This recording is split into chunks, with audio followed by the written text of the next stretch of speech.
Welcome back. I think I've said that I had plans to do this video many times, and I decided to turn it into two since I was able to pick out 20 of my favorite shows um, ever. And we're going to start with 20 to 11. And it seems from the comments and such that people prefer the stories, which is what I prefer. I've said before, talking about pressings and stuff, not much of an audiophile. I'm starting to learn uh, audio equipment a little bit better over the last few years, just so I can have a better system. But when it comes to music, I'm mostly interested in the stories. So, excuse me, I got a little cough today. um, So that's what I am going to do.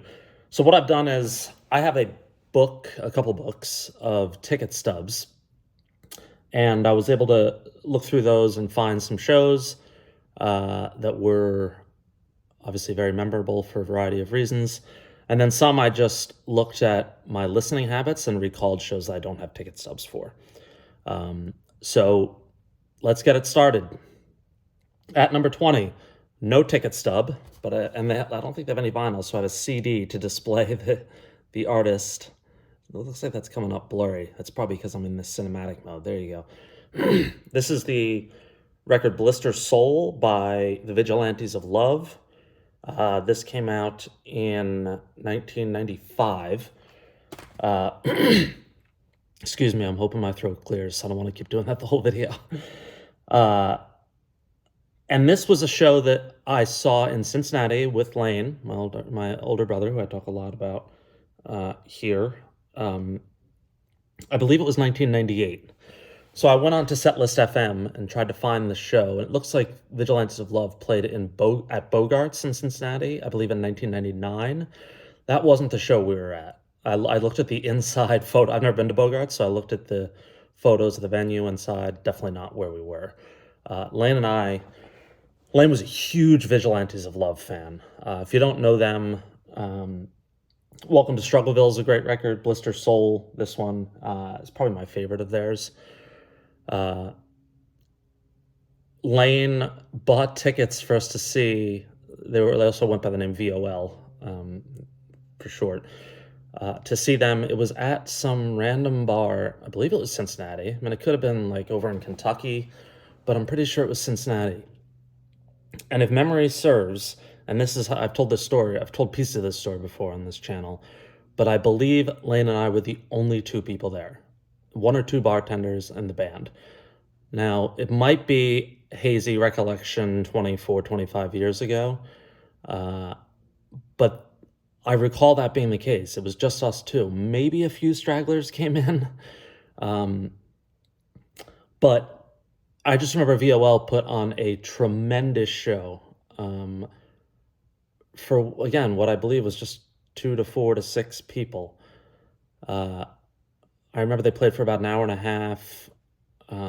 We ended up talking to them after. I remember Lane was a little nervous to talk to them, and I was like, well, the only people here, we probably should, right? And he kind of got I don't know. Lane had a very charming shyness about him in situations like that. I think I've talked about when I met Kelly Willis in Philadelphia, and Lane just adored Kelly Willis.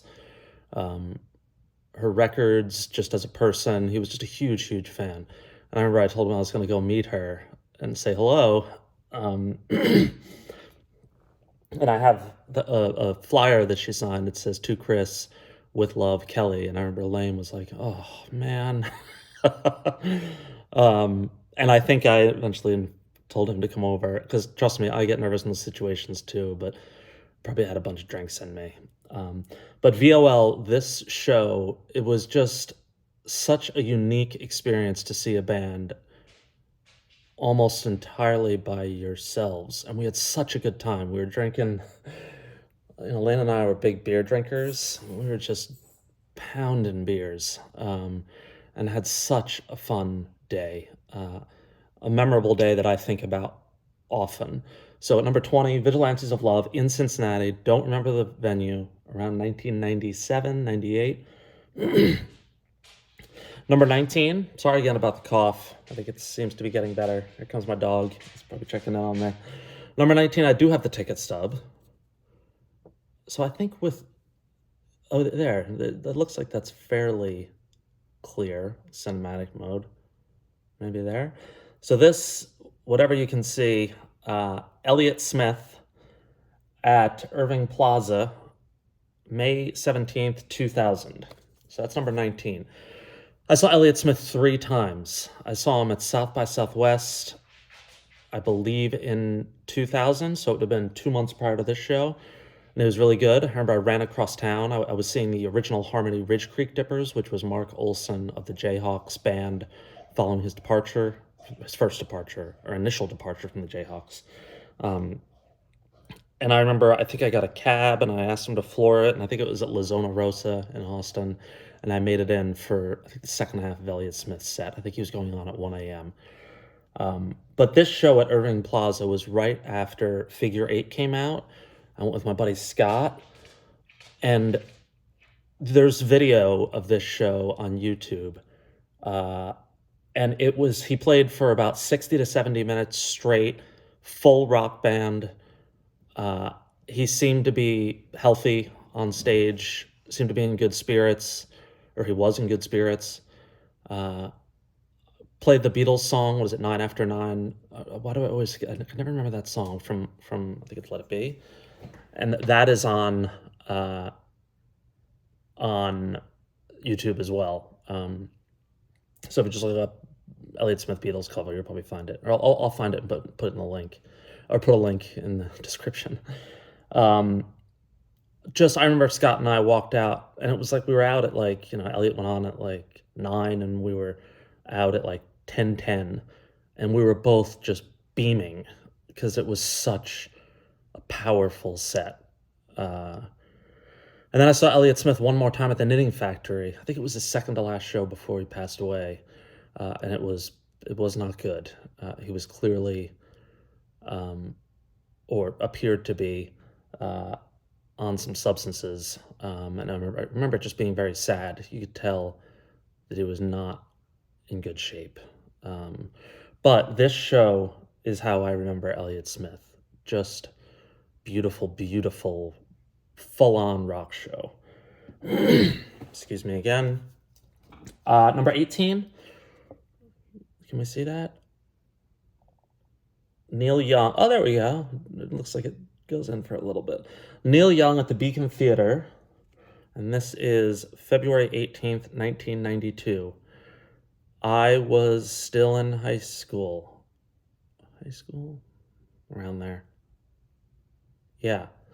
I don't remember how I went with my buddy John and Allison, I think. We got to the city somehow, because I know we were drinking, and we did not drink and drive, so thankfully.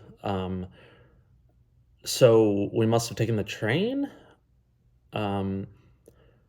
But the show started at 8. It was Neil and many acoustic guitars, and it was just, I remember thinking, this is opening up my eyes to a world. So I was still living in New Jersey, and going to New York City was a big deal. And we went to New York a lot. I remember Lane and I used to go see a Springsteen cover band called Tramps Like Us. We would take the bus or the train. And I don't remember, Wetland? No, it was at a venue in the Village. In the West Village? Maybe East Village? I don't know. But this Neil Young show just, it's one of my first shows, one of the first big shows as an adult, and Neil was just tremendous. Just him. Beautiful venue, the Beacon. I've only been to the Beacon a few times. I saw Neil Young there. I saw Richard Thompson with Wilco there. Maybe a couple other shows. Not many. So that's in at number 18. Number 17 sort of caught me by surprise when I saw the ticket stub, and I realized how much I loved this show.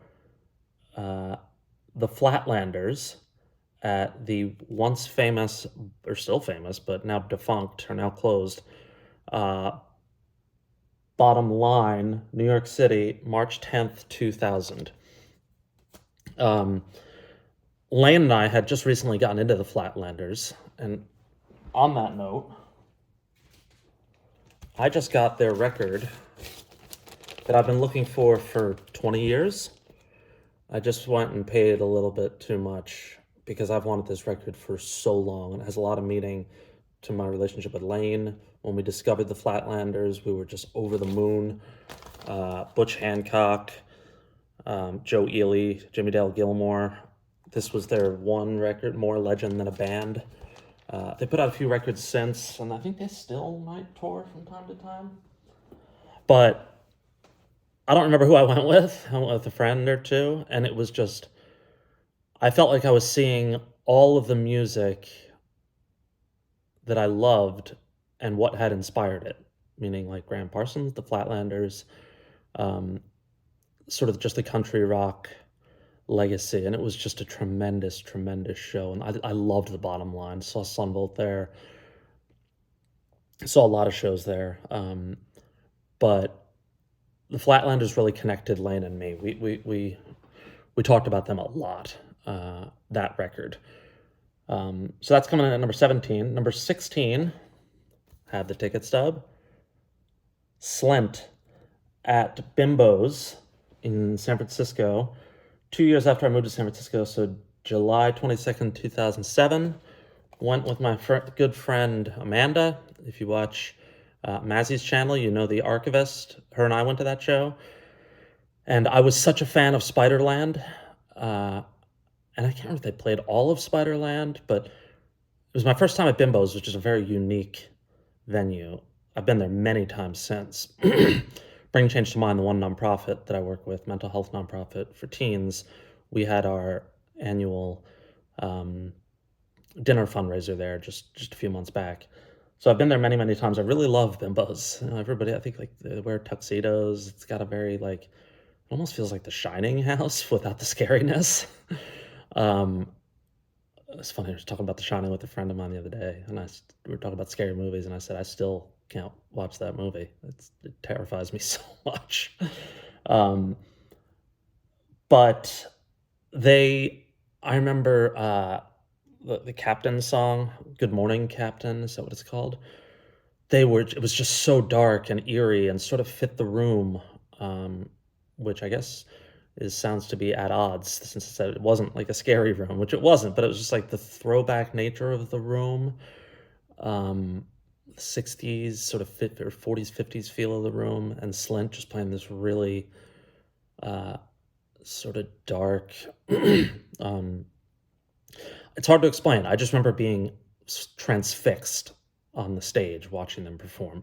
And I'm going to listen to that record when I sign off of this video because I loved it so much.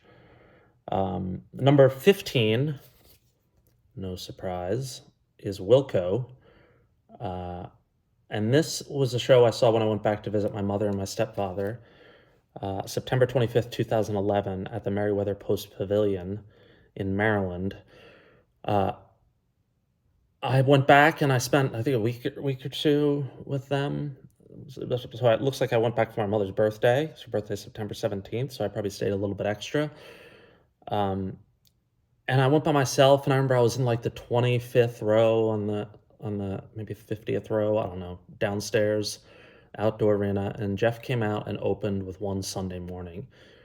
And I remember I get a chill now thinking about it. I remember just looking around the venue and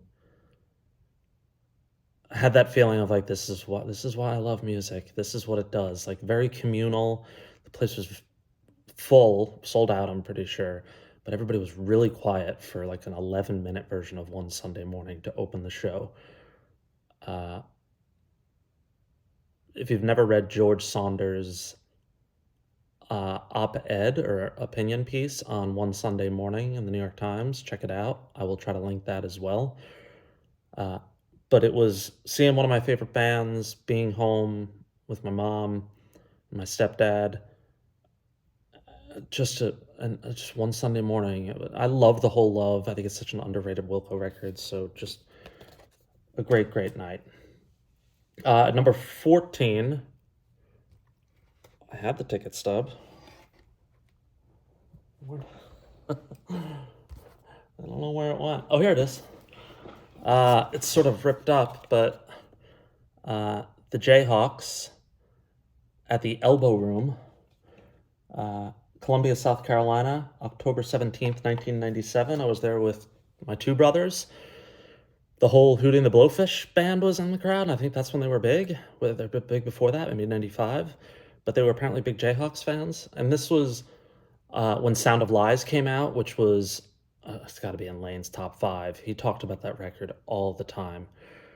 And it was just a phenomenal night. Lane, my brother John, and I rarely got the chance to see shows together. We were at Wave Fest that weekend, which was a festival in Columbia, South Carolina. Or was it Charleston? I don't know. But Wilco played. Wilco and Sunbolt on the same bill. We thought there was going to be a Uncle Tupelo reunion. There wasn't. David Byrne, Blue Mountain, the Jayhawks. So we saw the Jayhawks again, and it was just, we were drinking Bud bottles, lots of them. There's a photo of us, like we're each holding 2. Just a really, really great, great night. I'm gonna leave it at that. Number 13 is the best show I've ever seen of a band that I did not know walking in. So this was 2006, South by Southwest, and it was at the Spin Art Records showcase. The band was Apollo Sunshine. Never heard of them. I was there for work. Was I there for the work in 2006? Yeah. And we went to the show because I think I was meeting with the guy who ran Spin Art. We said like hello, and then just went to the show. And I remember I walked in and I was like right in front of the band as they were coming on, and it was Apollo Sunshine. And what a band. I saw them probably 7 or 8 more times after this, but I remember I walked out dripping in sweat. People kept, like, a lot of people there that I knew, and they like kept buying me beers and passing me beers up front. Sam Cohen on guitar. Just, it was like watching Jimi Hendrix. It was incredible. The drummer, I actually, and I don't know why his name is escaping me. I haven't had my second cup of coffee. Jeremy Black. When I went to Berlin for a job interview a few years ago, I actually met up with Jeremy Black because he's living in I think he still lives in Berlin. And I remember, so this was 2000, I don't know, a couple of years ago. And I asked Jeremy, oh, you want to get together around 8 or 9? He's like, no, it's Berlin. We get together around midnight. And I was like, midnight? I don't really do that anymore. And we did it. And I remember you could smoke in every bar. I don't know if that's still permitted, but Jeremy was such a good guy. He's a DJ. I think he still produces records. Apollo Sunshine was sort of just a flash of a band, but just tremendous. If you want a song, Today is the Day was the single from this. Phyllis, that was a great song live. Number 12, 2 more. This one's autograph filled. Blue Mountain, Marat, and Peter Bruntnell on my birthday, November 11th, the Mercury Lounge in New York City. So this is signed just by Blue Mountain, I think. Carrie Hudson, Frank, Lori, and there's one other person. I don't know who that other person is. I saw this show with my buddy Scott. So this is a Thursday night, and I remember we saw it. A lot of these stories have a lot of drinking involved, and we partied like crazy. And I remember I stayed at Scott's place. I used to do that from time to time. Now, Scott's still a very dear friend of mine. I would sleep on his couch. And I remember we got up the next day, and it was Veterans Day's the 11th, this is my birthday. Maybe the 12th we had off or something. Or we both just took the day off. And I remember we were exhausted. And then around 5 or 6 p.m., the same show was happening the following night, and we kind of looked at each other and we're like, we'll do it again. And we did. An incredible night. An incredible 2 nights. Peter Bruntnell, Normal for Bridgewater. Check out that record if you don't know it. Blue Mountain's best record is Dog Days. I think they have a bunch of great records. And Marat, which I've talked about a lot. I would check out their first 2. Let's Cut the Crap and Hook Up later on tonight. And Kids in Philly. Those are 3 of our favorite bands playing on the same bill. Just an incredible New York City night that I will never forget. And at number 11, and then hopefully within the next few days I'll finish this up. I think I said in a previous video I'm about to get really busy. That busyness is coming on very quickly. So I do plan on keeping. I do plan to keep doing videos, but it may be, I don't know, maybe I'll even do more since my time is less. Maybe I'll focus on things that are more important. I don't know. Number 11, Golden Smog. Come on. Golden Smog, Irving Plaza, December 5th, 1998. First time I saw Golden Smog, it was seeing members of Wilco, the Jayhawks, Soul Asylum, and I think Noah Levy was playing drums then from the Honey Dogs. I don't think it was Chris Mars, and I don't think it was Jody Stevens from Big Star. I think it was Noah Levy, if I'm right. Might be wrong. Jesse Green, who played with the Jayhawks from time to time on fiddle. Unbelievable show. I have a framed photo. It's up there. I'm not going to get it. From that night, when they were playing the split end song, I Got You. I remember my other buddy Scott. I was there with Scott and another friend Scott. I think our other buddy Scott, for some reason, he always wanted to hear the song Henry and the H-Bombs by Mob the Hoople. And Jeff Tweedy used to play that from time to time, but I think he just kept yelling it at this show too. And then I don't think they ever played it. But this was not long after Down by the Old Mainstream came out. I think that came out in 96. This may have been on the Weird Tales tour. But just to see those artists across, it was a supergroup that felt made for us. Just a tremendous night. We were at Irving Plaza all the time. I must have seen 50 shows there. Saw the old 97s, saw this show, Golden Smog, saw Modest Mouse, just on and on and on. Irving Plaza was sort of the place where our bands played. I think Sunvolt played there a bunch. I mean, I could look around and pretty much all the bands I saw back then were playing at Irving. And of course, looking around, I can't name them, but trust me, we were there quite a bit. We would always go to bar 119 before and after, and then we would sometimes close at Motor City, or we would go to 2A, which stayed open till 4, and we were honestly, and the Lakeside Lounge, of course, and we would stay until 4. That was New York from 1998 to 2005. I'll have more stories about that. And on that front, I just watched Meet Me in the Bathroom about that period. And I was talking to friends of mine in New York, and I said, I think it feels like we were in a parallel world. So I did see the Strokes once. I never saw Interpol. I saw the White Stripes a couple times. I mentioned that I saw them at South by Southwest at a Listen.com party when they were unknown. And it was incredible. There were not that many people there. And then I saw them at the Bowery Ballroom once, and they were tremendous. But we were less in that New York scene than we were in sort of the Americana scene.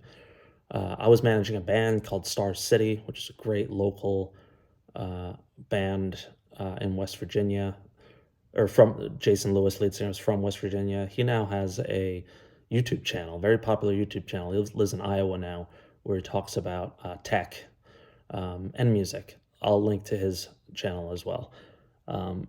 So I should do a video on the New York years. There are some stories. But that's 20 to 11. I should say, I'm sure I'm going to forget shows. I would plow through the rest right now, but I want to get the ticket stubs out and get the stories in my head ready. So I will do that soon. This is the longest video I've done in probably years. Thanks for stopping by. And I will close with, when I saw Elvis Costello speak at South by Southwest a few years ago, no, it's a while now, 10 years ago maybe, whenever he was the keynote. I'll never forget, he said, when a band that you love comes to your town, go to the show, because you never know if it's the last time you'll have a chance to see them. Now, as I get older, that's not as easy, but an effort of mine from now for the next few years is to see a lot more live music. I've started buying tickets. I mean, I still see 5 to 10 shows a year, maybe more, but I want to really up that to maybe 3 or 4 a month, 2 or 3 a month. It's going to be part of the work that I'll get into another time. But I just bought tickets to see the Old 97s. They're playing right near me at a place called the Ritz that I'm really excited about. I bought tickets to see the New Pornographers in Los Angeles, which I'm looking forward to. Elvis Costello, and he said, you never know if you're never going to get another chance, if the band's going to break up, if the band, and if somebody in the band passes away. And I always just think of when I had a chance to see Joe Strummer, and passed on it because I was living with my girlfriend at the time and she had made a really nice dinner. And my friend Michael at the time called me on the day of and said he had an extra ticket, and I turned it down, and Joe Strummer died a few months later. I never saw Joe Strummer live, and it was at St. Anne's Warehouse in Brooklyn. So I am going to start seeing live shows. I will not lie. Sometimes I buy tickets and don't end up going. Oftentimes that's just from the distance of where I live to the venue, and other stuff. Oftentimes I'm telling way too much of this story, but my dog is in his latter years, and it requires some assistance from me. So, but I will keep buying tickets to try and get myself out to see a lot of live music, because man, is it worth it. That's it. Thanks for stopping by. I will be back with the top 10 in the next few days, and I hope you have a nice week.